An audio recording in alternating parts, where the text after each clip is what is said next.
Welcome back to the Proper Thought Series, Volume 41.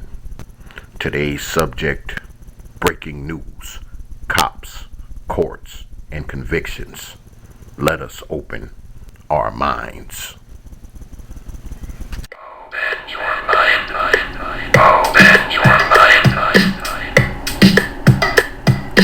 Prophet of Thought Series. Prophet of Thought Series. Prophet of Thought Series. Prophet of Thought Series.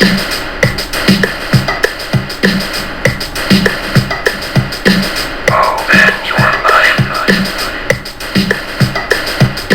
Prophet of Thought Series. By now, you are aware of the grand jury decision in the Michael Brown case, the 18-year-old teenager killed in Ferguson, Missouri in August by Ferguson police officer Darren Wilson. It's impossible to be surprised with the outcome. Unfortunately, this is how these things usually end. Unarmed black man killed by police, no charges, no indictment, no conviction. The courts, the DA, the criminal justice system just refuses to hold cops accountable for the killing of black men, no matter how compelling the evidence. But today, they will be charged, convicted, and sentenced by the people who they have committed these crimes against. We will charge them today. Each one of these men you see here has killed one of our brothers.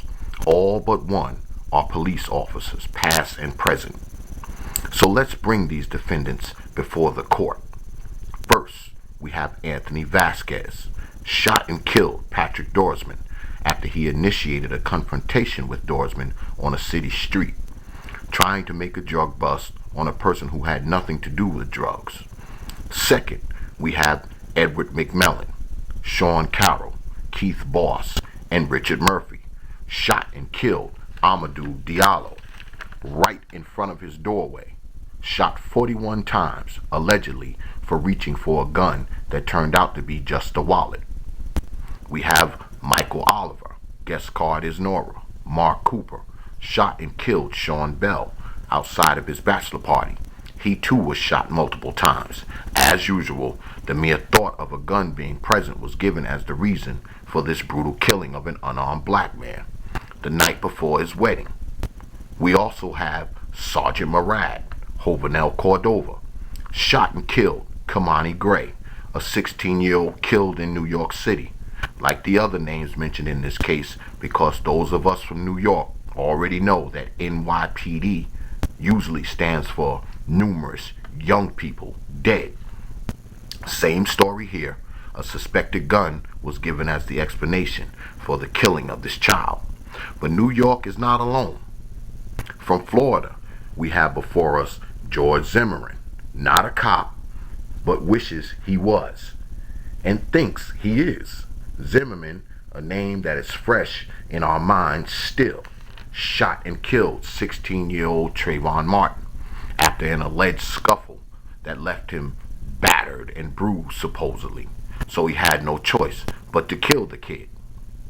You've heard us talk about Richard Haste, another New York police officer who shot and killed Ramali Graham in Graham's residence in front of his grandmother after a foot chase that started with Graham possessing a dime bag of weed.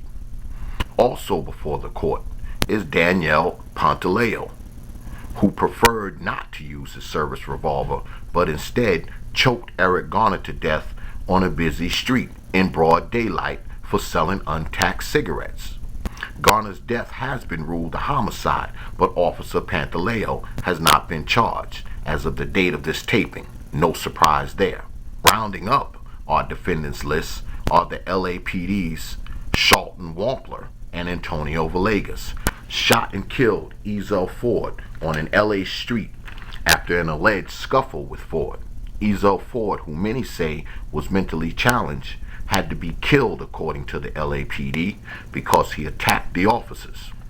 These killers of men, killers of black men, will stand trial in our court, a privilege they denied the people that they slaughtered thoughtlessly.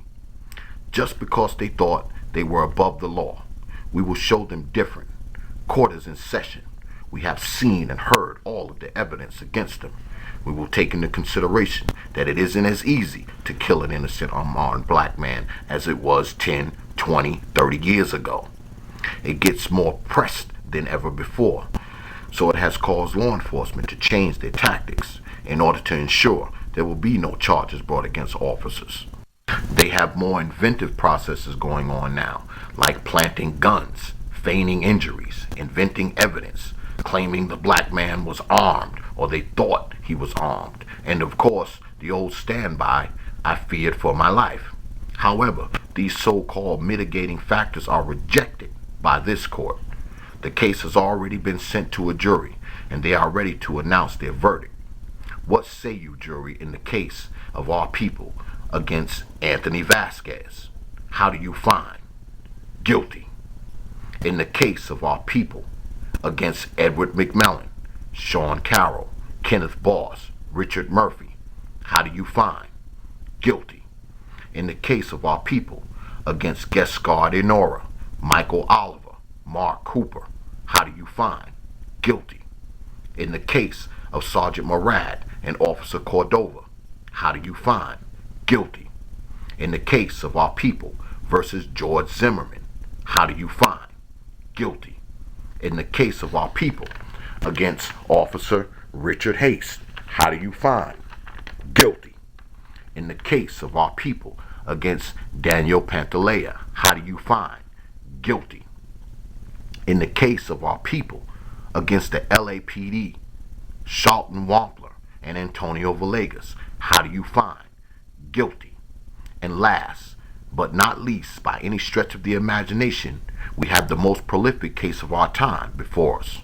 Our people against Officer Darren Wilson, how do you find? Guilty. We have found them all guilty of murder and also of the following crimes: depriving our brothers of their right to life, judging them by the color of their skin, cowardly hiding behind their guns, badges, and uniform, and the self-defense in fear of their life BS. And lastly, assailing our communities with Gestapo-type tactics and pulling their triggers with impunity. The justice system will never punish these men, but we shall. So we sentence all of them as follows. We sentence them to never be an officer in our communities again, to never wear a badge in our communities again, to never carry a gun in our community again, to live their miserable lives always under scrutiny and judgment, to be called out and confronted if ever seen in our neighborhoods ever. We sentence them not to sleep at night and to carry the shame of killing an innocent, unarmed human being for no just cause, to dread saying their names above a whisper anywhere outside of the bigoted, evil, cowardly world that they choose to dwell in. And this sentence is to be served for the rest of their disgraceful lives. If anything positive has come from exposing these criminals, and yes, they are criminals, it is that hopefully they will never be in a position to kill anyone again. Because regardless of anything else, these men will always be under scrutiny and suspicion by their peers, superiors, and anyone else who knows their names, as well as what they have done, and rightly so. No way they could have thought killing an unarmed black man would make them seem heroic, courageous, or brave, regardless of what they are being told by those who support them. Cowardly, racist imbeciles have no place in our community, let alone policing our people. We all will face Judgment Day one day. Hopefully on that day, may God show you more mercy than you showed these innocent black men.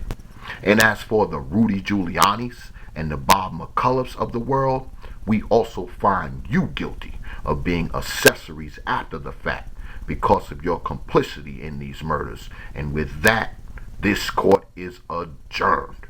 Open your mind. Open your mind.